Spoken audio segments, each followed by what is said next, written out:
Quero cumprimentar os irmãos, os amigos que estão presentes, que nos assistem pela internet. Estamos numa série sobre o grande conflito, as profecias bíblicas do grande conflito.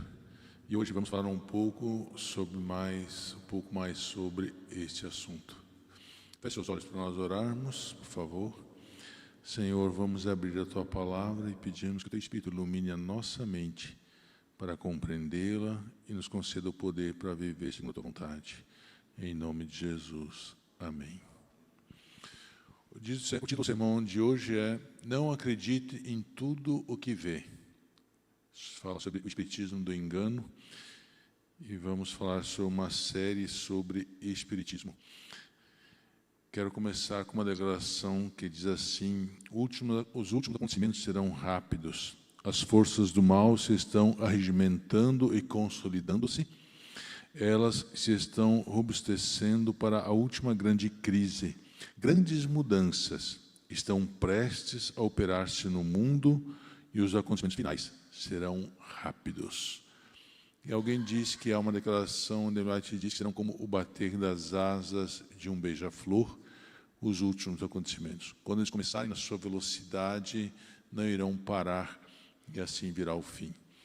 E há uma expectativa realmente no mundo, não somente no mundo cristão, mas no mundo social, político e cultural, de que alguma coisa está acontecendo no mundo.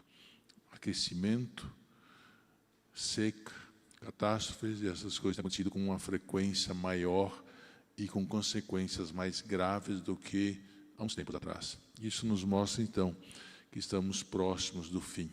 Diante disso, o apóstolo Paulo e Jesus nos falaram que nós devemos nos cuidar dos enganos que estarão ocorrendo nesse tempo. Quero convidá-los a abrir a Bíblia na segunda carta de Paulo aos Tessalonicenses, capítulo 2. Segunda carta de Paulo aos Tessalonicenses, capítulo 2. Vamos ler alguns versos desta carta. Depois leremos Mateus e aí vamos então ver o que esses versos interligados uns aos outros têm a nos falar.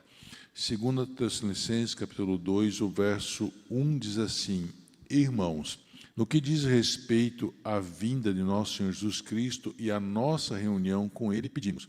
Portanto, nós temos claramente que Paulo está falando sobre a vinda de Jesus, sobre o nosso encontro com Ele.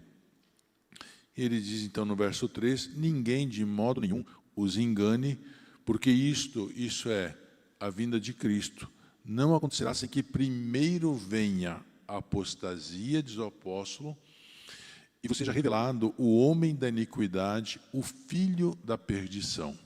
Nos versos 9 e 10 ele diz, ora, o aparecimento do iníquo é segundo a ação de Satanás, com todo o poder, sinais e prodígios da mentira. Verso 10, com todo o engano da injustiça aos que estão perecendo, porque não acolheram o amor da verdade para serem salvos. Paulo, nesses versos, fala que Satanás irá operar com poder de sinais e prodígios. Em Mateus, capítulo 24,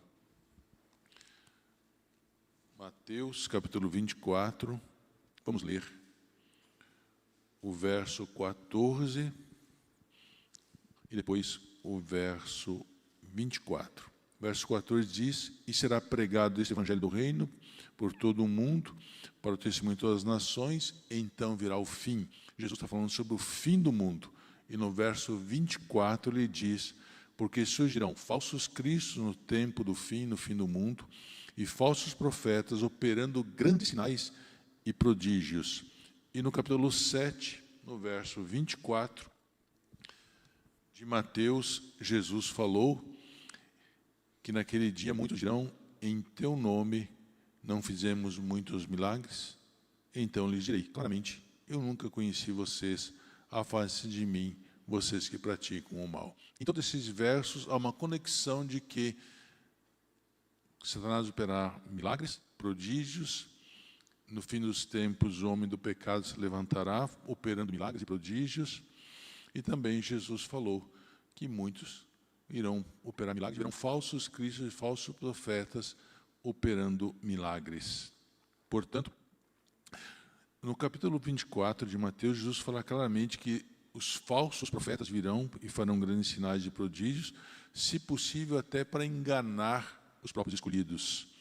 E no Mateus 24 diz que eles farão muitos milagres. Milagres e sinais são uma evidência do tempo do fim.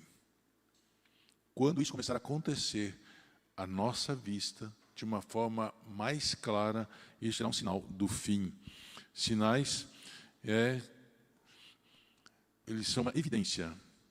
Os milagres são uma evidência de que o tempo das operações maravilhosas de Satanás através dos milagres estão acontecendo, estão diante de nós. Milagres são a marca da falsidade, porque em Mateus capítulo 24, verso 24, Jesus diz que os falsos cristos e falsos profetas fariam muitos milagres. E milagres também são um engano, porque em Mateus 24 diz que, se possível, muitos serão enganados com esses falsos milagres. Interessante, para nós que queremos e almejamos tanto o poder para curar as pessoas, para fazer milagres, para provar que realmente Deus está conosco, a Bíblia nos fala o contrário. O que ela quer dizer? Algumas advertências que nós devemos ver, dadas pelo Espírito de Profecia. O que eu acho belo é que Deus deu, através do Espírito de Profecia, uma visão clara para a sua igreja do que irá acontecer no tempo do fim. Você não encontra, exceto na Bíblia, mas não de uma forma tão clara, esses ensinamentos. Nós acabamos de ler versos que falam sobre sinais e prodígios que são operados por Satanás, por falsos profetas, por falsos cristos, e muitos ainda que dirão que farão isso e o farão em nome de Cristo. E Jesus vai dizer: eu nunca vos conheci. Portanto, a Bíblia nos mostra que realmente sinais vão acontecer e eles estão aí diante de nós. Qual é a grande questão desses sinais? Quando eles acontecerem, muitos vão atribuir esses falsos milagres, esse poder satânico a Deus. Eles vão acreditar que realmente o que Satanás está fazendo é o poder de Deus que está sendo manifestado. Esta é a grande advertência que nós devemos prestar atenção diante dos falsos milagres. E cada dia cresce mais esta questão. Alguns serão tentados, diz Ellen White, a aceitar essas maravilhas como sendo de Deus. Olha só, alguns serão tentados a olharem para as curas, para os milagres, para o poder que está a manifestar, como sendo realmente de Deus. Enfermos serão curados à nossa vista. Milagres se efetuarão diante dos nossos olhos, diz a inspiração. Estamos nós apercebidos para a prova que nos aguarda. Portanto, Ellen White coloca claramente que os milagres, as curas, os sinais que serão feitos diante de nós serão uma prova para nós. Olha que interessante. Quando as maravilhas de Satanás forem amplamente exibidas, serão uma prova para os cristãos. A mente de muitos está se preparando para receber esses prodígios da mentira, como se fossem o poder de Deus. A palavra de Deus declara que Satanás operará milagres, está lá em 2 Tessalonicenses 2,9, que nós lemos, e também Apocalipse 16, verso 14, onde diz que são espíritos de demônios, operadores de sinais de milagres. Portanto, Satanás fará com que as pessoas fiquem doentes e depois, de repente, removerá delas o seu poder satânico. Olha que interessante. Serão consideradas, então, como curadas. Essas obras de cura aparente levarão os adventistas do sétimo dia à prova. Interessante que, se você falar para muitas pessoas que a igreja não irá operar milagres, as pessoas vão dizer alguma coisa errada. Porque operar milagres foi uma evidência de que Cristo era o enviado de Deus. Satanás operará milagres até o fim, até que Cristo saia do santuário celestial e declare: está feito e terminou tudo. Até o fim, Satanás vai fazer milagres. Para quê? para provar ao mundo que ele é um anjo de luz e não de trevas. E milhares serão provados e vão aceitar os milagres como se fossem de Deus. O mundo não será convertido pelo dom de línguas ou por milagres, mas pela pregação do Cristo crucificado e a sua verdade. Há 2 textos, ou 3 textos, contraditórios ao lermos. Vou ler um na íntegra, vou comentar, e depois os outros. Servos de Deus, com o rosto iluminado e a resplandecer de santa consagração, apressar-se-ão de um lugar para o outro, levando a mensagem, proclamando a mensagem do céu. Por milhares de vozes em toda a extensão da terra será dada a advertência: Cristo está vindo. Operar-se-ão milagres, operar-se-ão prodígios, os doentes serão curados e sinais e maravilhas seguirão aos crentes. Satanás também operará com prodígios de mentira, fazendo o mesmo descer fogo do céu à vista dos homens. Assim, os habitantes da terra serão levados a decidir-se de que lado estarão. Nessa declaração, ele deixa muito claro que nós operaremos prodígios, os doentes serão curados por nós, nós faremos maravilhas e esses milagres serão dados aos crentes. Interessante. Mas, num outro momento, ela diz: a maneira em que Cristo operava era pregar a palavra e aliviar o sofrimento por meio de operações miraculosas de cura. Foi-me dito, entretanto, o anjo deve ter dito a ela, né? Ou Deus, que não podemos agora trabalhar dessa maneira, pois Satanás exercerá o seu poder de operar milagres. Os servos de Deus não podem hoje trabalhar por meio de milagres, pois operações espúrias de cura, dizendo-se divinas, serão realizadas. Portanto, ao nós lermos essas 2 declarações, no momento ela diz que nós iremos sim operar milagres, curar os doentes, fazermos sinais de maravilhas. No outro momento ela diz: nós não faremos isso. Onde está a questão? Onde está o ponto de equilíbrio nisso? Por que não podemos curar hoje? Por que não podemos ter o poder de curar as pessoas? Ela diz: podeis perguntar, por que então não nos valemos da obra e curamos os doentes como fazia Jesus, nosso mestre, nosso exemplo? Pergunto, e ela diz, respondo: não estáis preparados.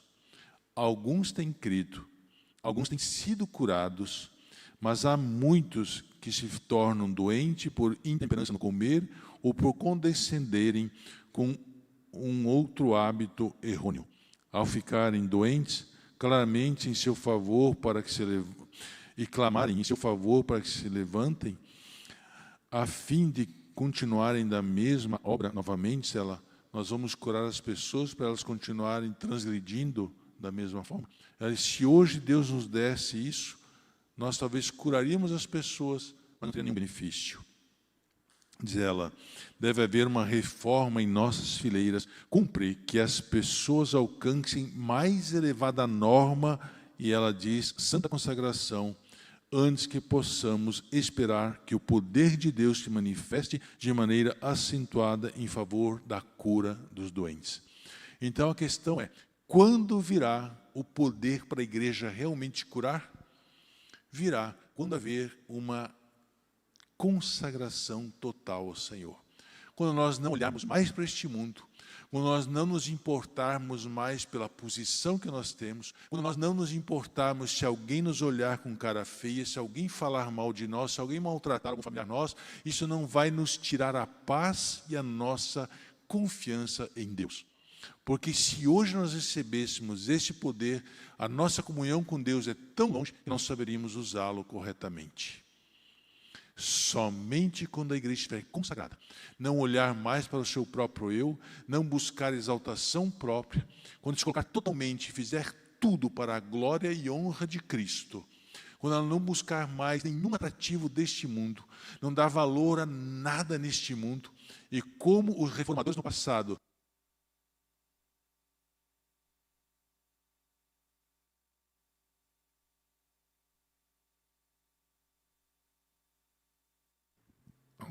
obrigado. E como os reformadores no passado, tivemos uma colher, uma faca, um prato e um copo, mais nada, e olhamos somente e vivemos para a glória de Deus, para pregar e salvar as pessoas, o poder de Deus virá sobre a igreja, e aí ela vai curar. Mas não nesse tempo, onde ainda precisamos de uma santa consagração, de uma purificação total, para esquecermos este mundo e vivemos só unicamente para o mundo por vir, esquecemos o nosso próprio eu, os nossos próprios privilégios e olharmos somente para Cristo. Eu lembro, e quando eu penso nessa consagração, eu lembro de quando Ellen White reclamou com Deus, porque as pessoas estavam dizendo que os filhos dela estavam ficando abandonados, que ela estava se dedicando muito à obra do Senhor. E Ellen White foi reclamar para Deus, e Deus disse, tá bom, eu vou resolver seu problema. Eu vou tirar seus filhos. Ele falou, não, por favor, deixe meus filhos. Eu entendi o recado. Quando nós olharmos, a minha vida é de Deus, a vida dos meus filhos é de Deus, a vida dos meus netos, tudo é de Deus. Onde nós não questionarmos mais nada, entendemos que tudo que acontecer é obra dEle e que Ele conduz a nossa vida, porque se Ele quiser, nós nem levantamos os bancos hoje, nem saímos dessa igreja. Se Deus quiser, nós nem em casa chegaremos hoje, porque a nossa vida está nas mãos dEle. Portanto, se tudo está nas mãos dEle, tudo vai acontecer conosco, e a direção dEle, nós temos que confiar nisso. Quando consagrarmos nossa vida totalmente ao Senhor, Ele nos concederá o poder para curar as pessoas. Mas não nesse tempo, onde temos medo, se alguém morrer, temos medo de perdermos alguém e temos insegurança e incerteza do futuro. Quando tudo isso não tiver mais parte do nosso coração e confiarmos plenamente que tudo que temos, sejam nossos familiares, sejam nossos bens, nossos amigos, tudo está nas mãos de Deus, Ele nos conduzirá. As manifestações de cura de Satanás, dos espíritos e dos enganadores são, na verdade, falsos milagres. Por quê? Porque eles jamais vão dar aquilo que Deus concede verdadeiramente, que é paz interior. Só Deus pode tirar a ansiedade, a angústia, o medo ou qualquer coisa assim. Só Ele pode levar você a uma fogueira cantando louvores. Só Ele pode levar você a uma masmorra preso e você cantar e fazer daquele lugar um castelo, porque Deus ali está. Só Ele pode nos dar isso. Portanto, só Deus pode dar a paz ao nosso coração. A tentação para realizar milagres para os cristãos no tempo dos fins é: os incrédulos lhes pedirão, se creem, que nós estamos na igreja especial e verdadeira de Deus e que somos o povo escolhido de Deus, os descrentes vão se achegar com enfermidades e vão pedir que nós operemos um milagre curando-os, se realmente Deus está conosco. Olha o que vai acontecer. Essa é uma declaração de Ellen White. Ela diz que os doentes virão a nós, os enfermos virão a nós, doentes, e vão dizer, vocês não são o povo de Deus? Curem-me. E você não terá o poder para curar. Neste momento, a sua fé será provada. Mas daí vamos lembrar que não é o tempo da operação de Deus em nós. Não é o tempo dos milagres de Deus. Nesse tempo, nós iremos pregar sobre Cristo e o Cristo crucificado. Vamos pregar que o maior milagre é entregar a vida a Cristo e confiar nele, sejamos curados ou não. Ele irá conduzir a nossa vida. Ellen White escreve: alguns morreram nos dias de Cristo e nos dias dos apóstolos, porque o Senhor sabia precisamente o que era melhor para eles. Não há nada que Deus não tem conhecimento, nada acontece sem a sua permissão. Nem mesmo um fio do cabelo cai da nossa cabeça, nem uma folha cai, nada tudo está sob o comando do nosso Deus.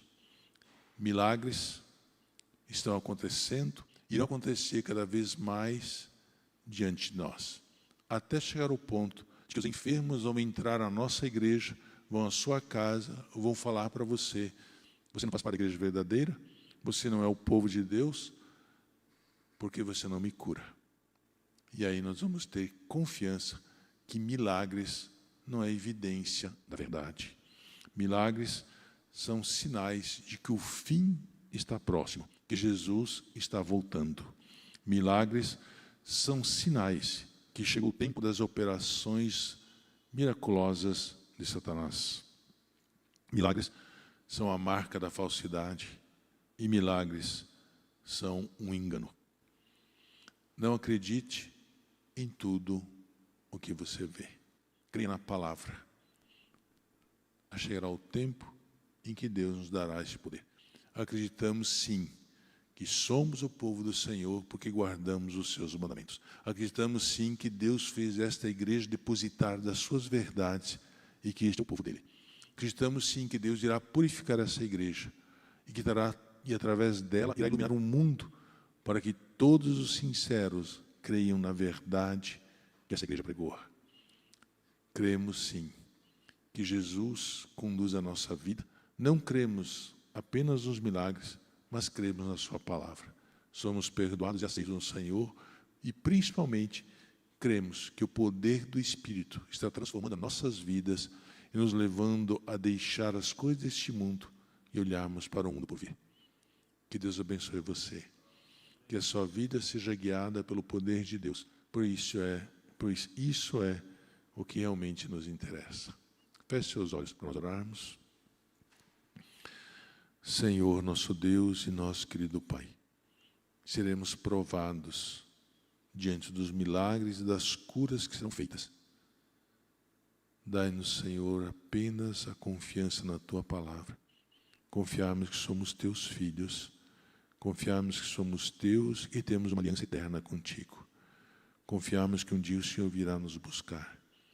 Confiarmos que o Teu Espírito trabalha em nosso coração.